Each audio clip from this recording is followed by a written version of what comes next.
Assalamualaikum warahmatullahi wabarakatuh. Apa khabar semua? Ya, mudah-mudahan tuan-tuan dan puan-puan, sahabat-sahabat semua berada dalam keadaan peliharaan Allah Subhanahu wa taala. Okey, sambil-sambil saya cakap ni boleh pakat-pakat like, pakat-pakat share. Boleh share banyak-banyak insya-Allah. Kita sembang malam Jumaat pada hari ini.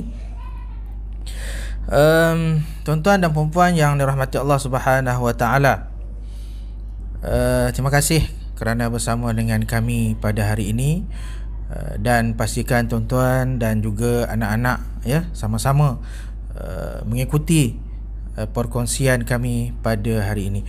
Okey, saya bersama dengan Ustazah Munirah akan bersama dengan tuan-tuan untuk perkongsian 8 tips jangan ajar anak mengaji begini. Jangan ajar anak mengaji begini. 8 tips. Ya, maknanya jangan sekali-kali ajar. Mungkin ada orang kata 20 tips, 30 tips, tapi kami ambil 8 dulu. Okey. Wah, nahwan pula ni. Okey. Malam ni kita tidak bertaranum malam ni. Kita tak taranum malam ni, insya-Allah sikit-sikit saja. Kita ngaji sesikit.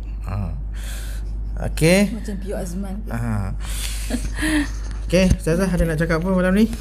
Okey, daripada Ustazah, Assalamualaikum warahmatullahi wabarakatuh. Kita akan sama-samalah dengar Ustaz kupas tentang tips-tips tu. Kita ada berapa masa lama Ustaz malam ni? Hampir ke 1 jam lah. 1 jam. 8 tips tu sempat tak? Kalau ikut lepas-lepas tu semua terpostpone. InsyaAllah mudah-mudahan malam ni dapat kita habiskan 8 tips tu. Okey, sama-sama kita cuba praktikkan ya. Bukan kata nak dapat yang terbaik tu, memang langkah-langkahnya pada kalau dengar nanti Ustaz sampaikan tips tu, kongsikan nanti, janganlah rasa terbeban ya. Kita akan cuba perlahan-lahan tengok siapa yang belum pernah cuba langkah-langkah ini. Okey, insya-Allah kena cuba selepas ini. Kita dah bagi tips-tips. Kami mengongsikan perkara-perkara yang kami cakap dan kami buat. Apa yang kami buat, inilah yang kami kongsikan. Betul Ustaz Ya. Okey.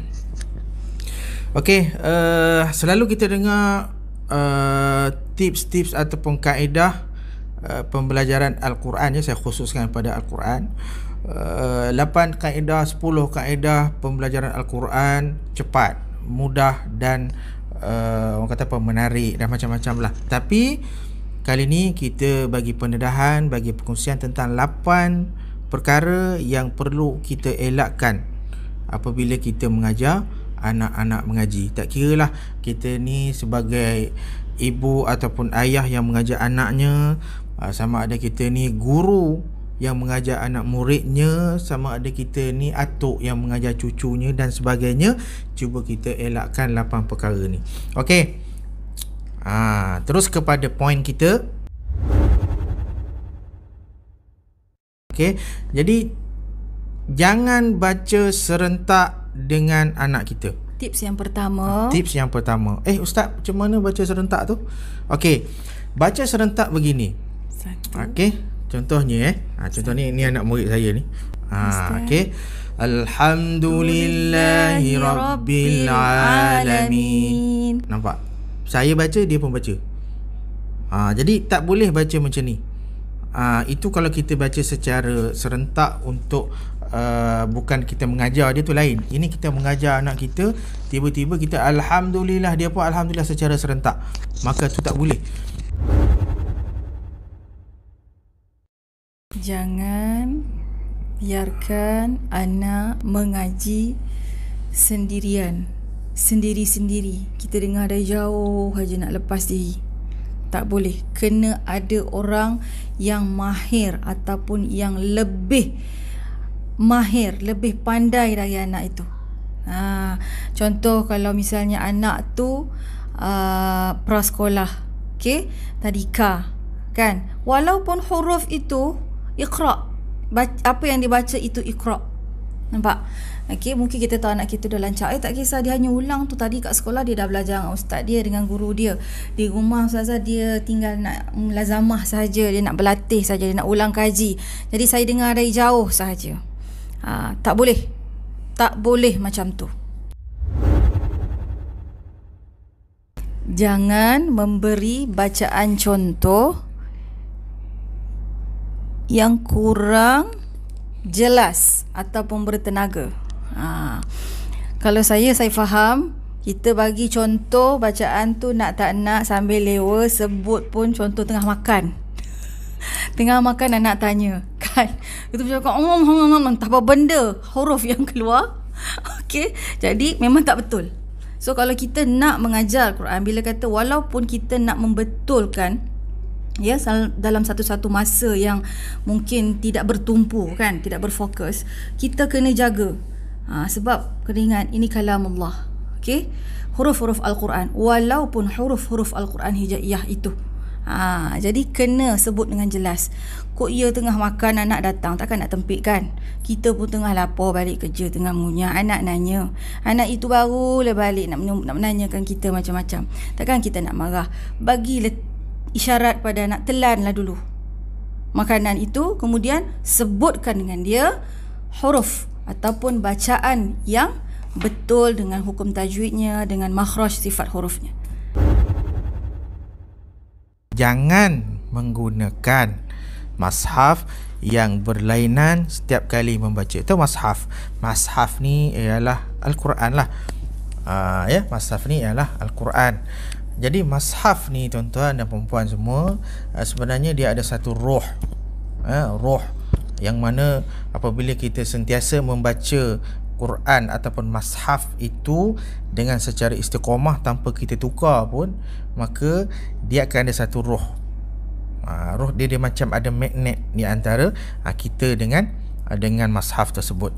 Sebab itulah kita kadang tu makcik-makcik, kalau tengok makcik-makcik dulu kan, dia tak akan tukar Quran dia.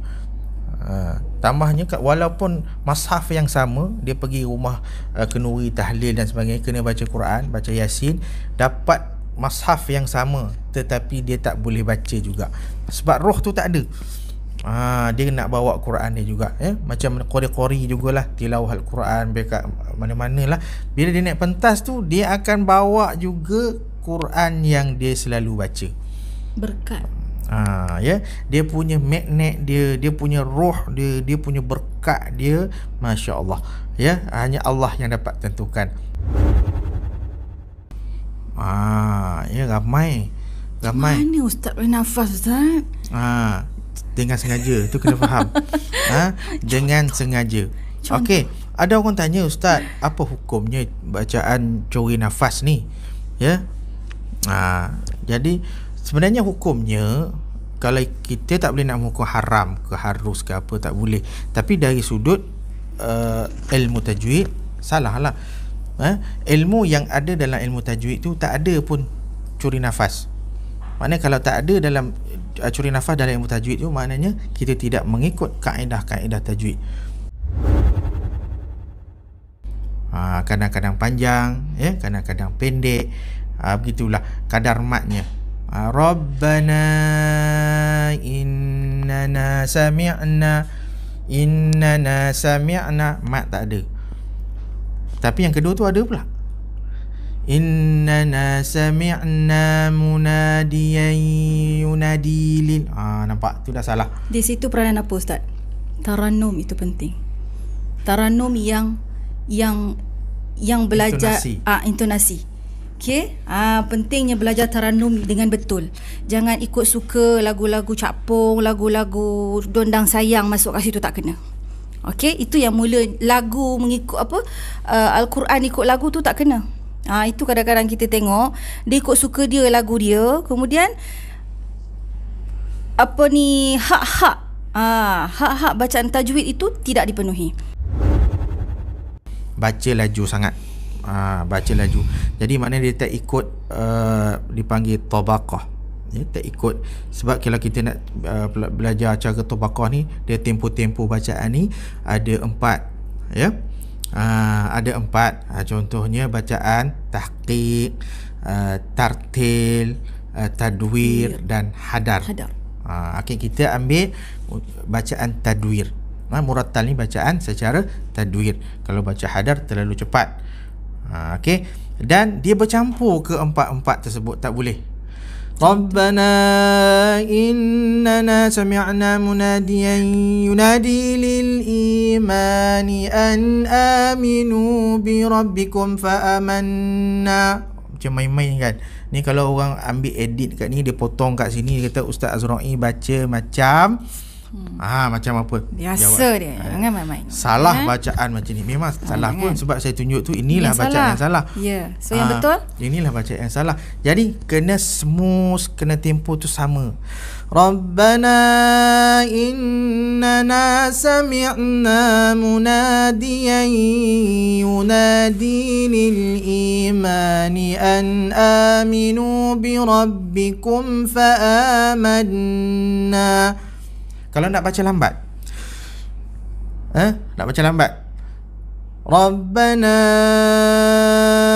innana sami'na munadiyan yunadi lil imani an aminu bi rabbikum fa amanna. Maknanya satu saja, satu jalan saja, satu pattern saja, satu tone saja. Jadi jangan baca bercampur-campur. Walaupun kita India ke apa ke, Rabbana atina, tak tahu. Yang Jawa tu. Rabbana innana sami'na munadiyan yunadi lil iman. Itu kalau orang dengar tu, apa Ustaz baca macam ni? Tidak, saya nak contohkan ini bukan lahjah Arab. Wadduha wallaili idza saja. Itu lahjah apa tu? Fikir sendirilah. Okey, kita tak nak bacaan-bacaan orang kata apa? Bacaan-bacaan kemelayuan, kejawaan, keindiaan, kecinaan, ijajul. Contoh ijajul jilatil. Tak naklah. Itu bukan takat lahjah tapi huruf pun salah, out. Jadi yang mana baik daripada Allah Subhanahu Wa Taala, yang mana lemah itu daripada kelemahan dan keburukan diri kami sendiri. Wallahu taala a'lam. Wassalamualaikum warahmatullahi wabarakatuh.